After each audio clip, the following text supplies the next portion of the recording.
What if I told you that one of the most popular supplements sold in every pharmacy, recommended by well-meaning doctors for decades, and sitting right now in millions of medicine cabinets across the world, could actually be hardening your arteries and shortening your life? I'm not talking about some obscure chemical. I'm not talking about a sketchy herbal remedy from the internet. I'm talking about calcium.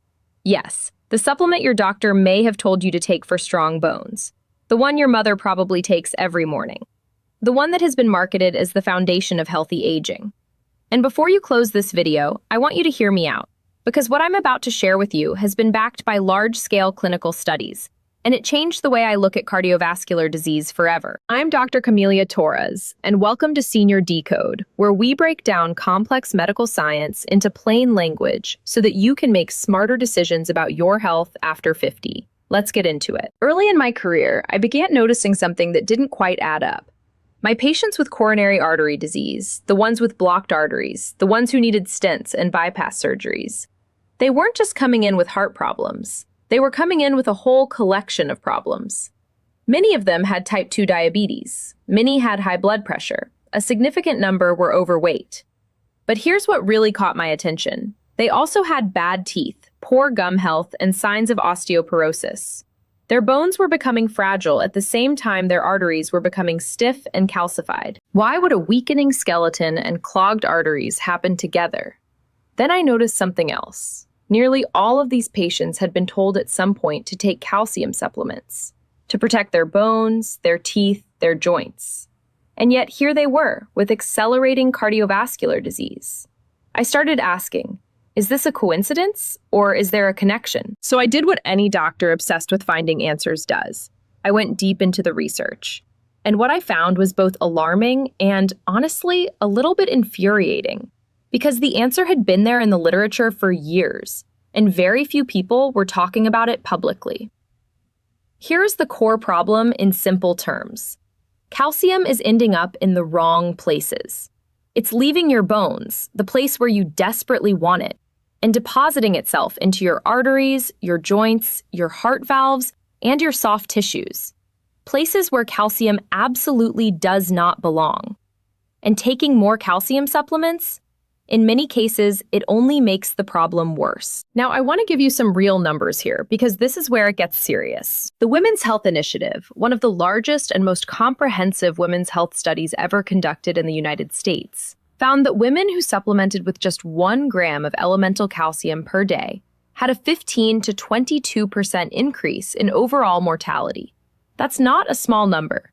That is a significant increase in your risk of dying from taking a supplement you were told was good for you. And this finding held up whether or not vitamin D was taken alongside the calcium. So adding vitamin D did not cancel out the risk. In patients with kidney disease, a group that is routinely given calcium supplements to prevent bone loss, the risk of death increased by 22% just from daily calcium supplementation. Another analysis found that taking more than 1 gram of calcium per day was associated with a 20% increase in cardiovascular risk. Think about that for a moment. If I told you there was a drug that reduced your heart attack risk by 20%, every cardiologist in the world would be prescribing it. But here we have a supplement that increases that risk by a similar margin, and it's still being sold in every grocery store with almost no warning label. Now, to be clear, I am not saying calcium itself is the enemy. Calcium is an essential mineral. Your heart needs it to beat. Your muscles need it to contract. Your nerves need it to fire. The problem is not calcium existing in your body. The problem is calcium going to the wrong places.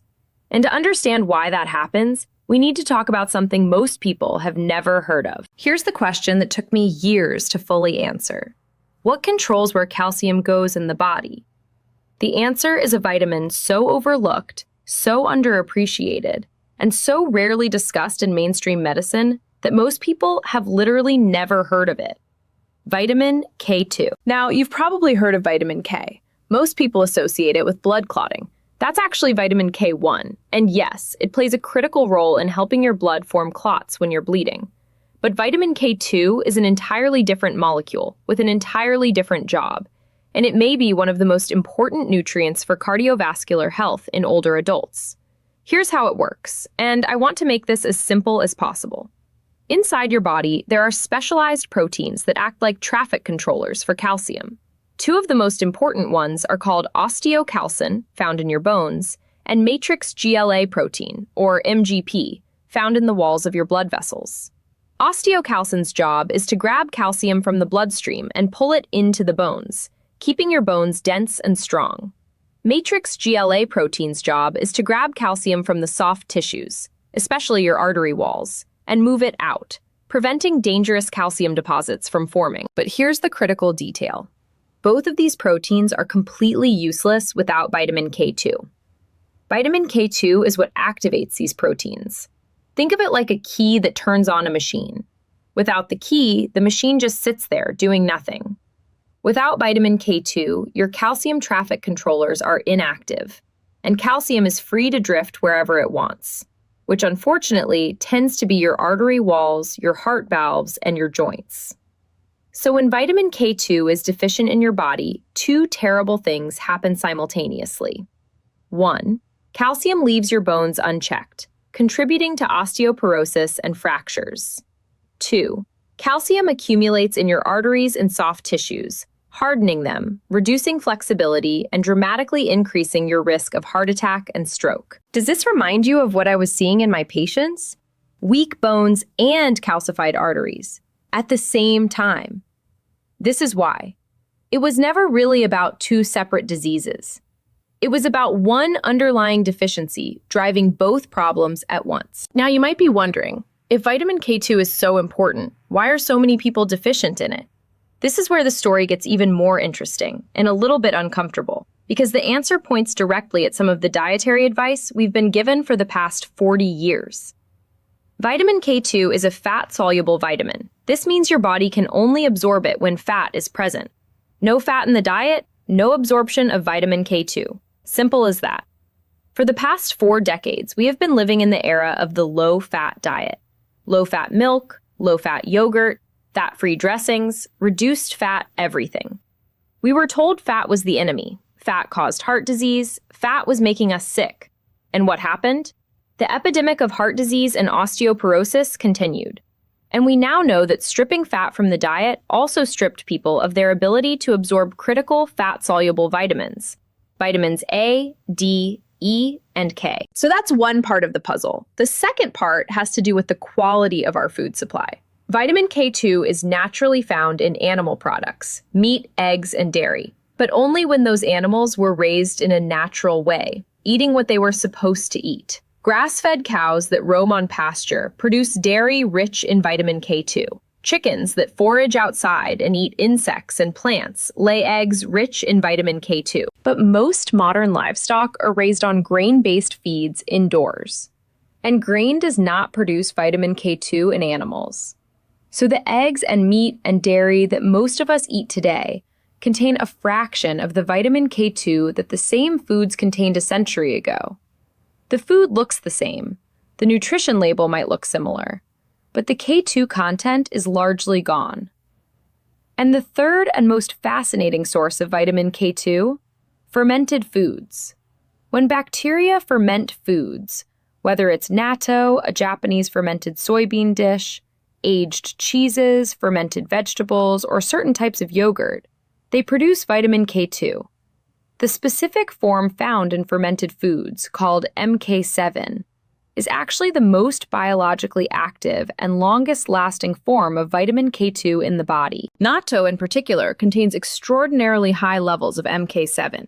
And it's no coincidence that Japan, where natto has been a traditional food for centuries, has significantly lower rates of cardiovascular calcification in several population studies. Here's another piece of this puzzle that I found absolutely stunning when I first connected the dots. Millions of people, particularly seniors, are on a blood-thinning medication called warfarin, also known by the brand name Coumadin. It's prescribed to prevent dangerous blood clots, and for many patients, it is a life-saving drug. But here's what most patients are never told. Coumadin works by blocking vitamin K. Specifically, it blocks vitamin K1 to reduce blood clotting. That's the intended effect. But because K1 and K2 share some of the same biological pathways, Coumadin also suppresses vitamin K2 activity. And what happens to patients on long-term Coumadin therapy? Over and over again, in clinical observations and research studies, we see the same pattern: accelerated arterial calcification, calcium deposits in the aorta, calcium in the coronary arteries, calcium in the heart valves. For 30 years, physicians noticed this pattern in their Coumadin patients. It took us 30 years to understand why it was happening. And now we know. By suppressing vitamin K2 alongside K1, Coumadin leaves the artery walls completely unprotected against calcium infiltration. This is not an argument against using Coumadin when it's medically necessary, but it is an argument for having a much more serious conversation about how we manage vitamin K2 status in patients on long-term anticoagulation therapy. Let me bring you one more study that I consider a landmark in this field. It's called the Rotterdam study, conducted in the Netherlands. Researchers enrolled thousands of men and women over the age of 55 and followed them for 8 years. They measured dietary vitamin K2 intake and tracked health outcomes: heart disease, arterial calcification, and overall mortality. The results were striking. Participants with the highest vitamin K2 intake had a 50% reduction in cardiovascular death compared to those with the lowest intake. 50%. That is a more powerful effect than many pharmaceutical drugs being prescribed for heart disease. And the benefits didn't stop at the heart. There was also a 25% decrease in all-cause mortality, meaning vitamin K2 was associated with living longer overall, not just from fewer heart attacks, but from fewer deaths of all types, including certain cancers. Now, I want to be responsible here and note that this was an observational study. People who eat more vitamin K2 might also have other healthy habits. But the association is powerful, the biological mechanism is well understood, and multiple independent studies have pointed in the same direction. The researchers found that consuming as little as 32 micrograms of vitamin K2 per day, a relatively modest amount, was associated with these significant reductions in cardiovascular risk. So what does all of this mean for you, practically speaking? Here are my key takeaways as a physician. Number 1, stop taking calcium supplements unless your doctor has a specific, documented reason for prescribing them. If you have a condition like severe osteoporosis with confirmed deficiency, work with your physician on a tailored plan. But do not take calcium supplements just because they're available over the counter and you think more calcium means stronger bones. The evidence simply does not support that assumption. And for your arteries, it may be actively harmful. Number 2, prioritize vitamin K2 in your diet. Focus on foods from grass-fed, pasture-raised animals, grass-fed butter, eggs from free-range chickens, full-fat dairy from quality sources. Add fermented foods to your regular diet. Aged hard cheeses like Gouda and Brie are surprisingly rich in K2, as are fermented vegetables. And if you are adventurous, consider natto. It is an acquired taste, but it is the single richest dietary source of vitamin K2 on the planet. Number 3, reconsider the low-fat mindset. Your body needs healthy dietary fats to absorb vitamin K2 and other fat-soluble nutrients. Eating quality fats from whole food sources is not your enemy. Decades of research have shown us that the low-fat experiment did not deliver the health outcomes we were promised. Number 4, talk to your doctor about vitamin K2 supplementation. The MK7 form, derived from fermented natto, is the most bioavailable and longest-acting form. Typical supplemental doses studied in research range from 90 to 200 micrograms per day. If you are on warfarin or any blood-thinning medication, do not supplement with vitamin K without medical supervision, as it can affect your INR levels. Number 5, ask about arterial calcium scoring. A coronary artery calcium, CAC, score is a simple, low-radiation CT scan that can tell you whether calcium is already building up in your coronary arteries.